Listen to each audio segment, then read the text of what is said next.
As America faces this 10th night of protests, these now familiar scenes still do offer, think about it, several contrasts to past periods of racial strife. There's more public support for the protests than in recent history. Many crowds are more diverse in age and race than previous other efforts. And one of the sharpest contrasts comes from the top. Unlike all modern examples, Donald Trump's not even going through any motions of urging calm or supporting peace and diversity right now, which past presidents in both parties have strived to do. And we shall overcome. American can be proud of the progress we have made toward equality, but we all must recognize we have more to do. As Americans, we've got to use this moment to seek out our shared humanity that's been laid bare by this moment. If we are to remain the most vibrant and hopeful nation on earth, we must allow our diversity to bring us together, not drive us apart. We must build a future where in every city across this country, empty rage gives way to hope, where poverty and despair give way to opportunity. That last remark was President Bush touting diversity after the infamous LAPD beating of Rodney King, an incident caught on tape at a time before cell phones, when personal video recording was very rare. Bush's response shows one standard Trump is failing. And beyond presidents, there are many other examples set by regular citizens outside of politics. In fact, in the same year Bush was speaking, 1991, another young man, raised by a Black Panther leader, came forward saying LAPD officers confronted him after he crossed the street, then attacked him using a chokehold, slamming his head into the concrete, knocking him unconscious.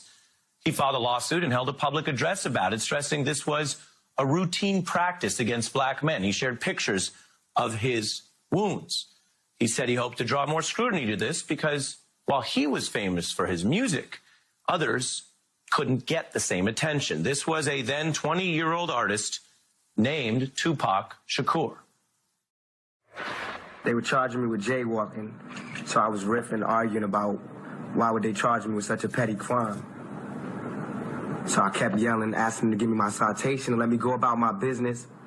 Next thing I know, my face was being buried into the concrete and I was laying face down in the gutter, waking up from being unconscious in cuffs. Waking up from being unconscious. Today, people are marching about more than that single case in Minnesota. In fact, we hear from so many saying they are fed up, that this is endless. We need to listen to these statements. And as with any claim, we need to then listen and see if it's true. So we look at the facts and the history, which features these many accounts of this same pattern of brutality.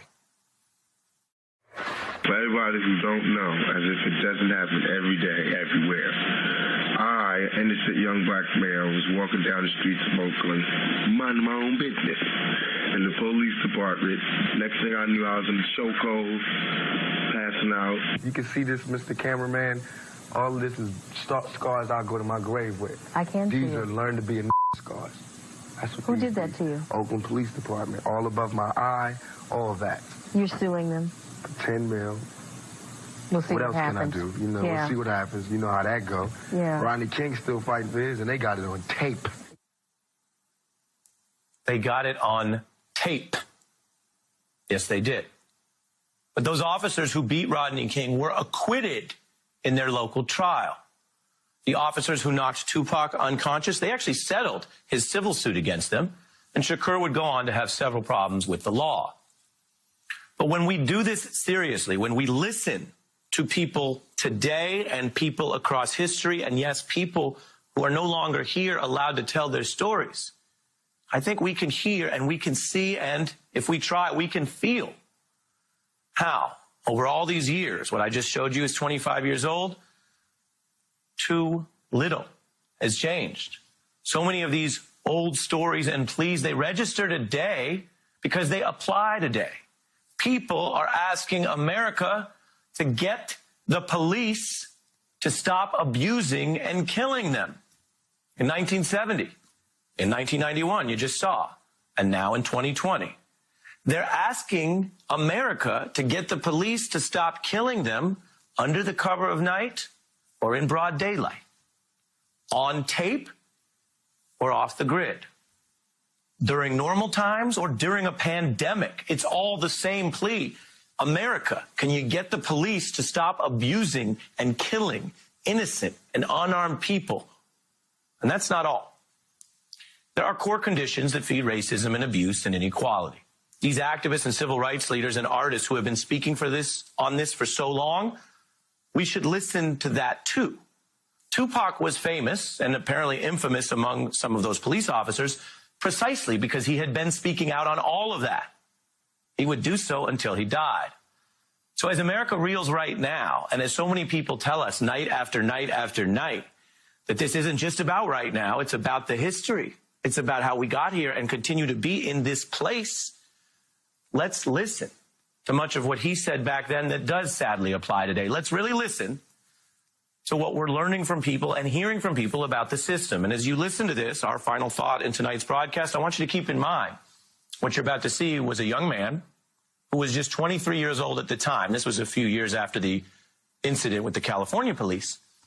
And he says, when people are hungry and desperate, when people need food, and when people watch their own peaceful leaders murdered as they ask for help, those conditions will shape how people respond. Open the door. Let me see the party. Let me see, like, them throwing salami all over just like throwing food around. But they're telling me there's no food in here. You know what I'm saying? Every day, I'm standing outside trying to sing my way in. You know what I'm saying? We are hungry, please let us in. We are hungry, please let us in. After about a week, that song was going to change to, we hungry, we need some food. After 2-3 weeks, it's like, give me all the food, breaking out the door. And after a year, you just like, you know what I'm saying? I'm picking the lock, coming through the door, blasting, you know what I'm saying? It's like you hungry, you reached your level, you don't want any more. We asked 10 years ago. We was asking with the Panthers. We was asking with them, with civil rights movement. We was asking, now those people that were asking, they're all dead and in jail. So now what do you think we're going to do? Ask? Let's keep listening. That's the sound of a very informed voice narrating why people were fed up. That was 25 years ago. America faces a larger reckoning now. We fail to listen and act at our own peril. That's our broadcast tonight. Keep it right here on MSNBC.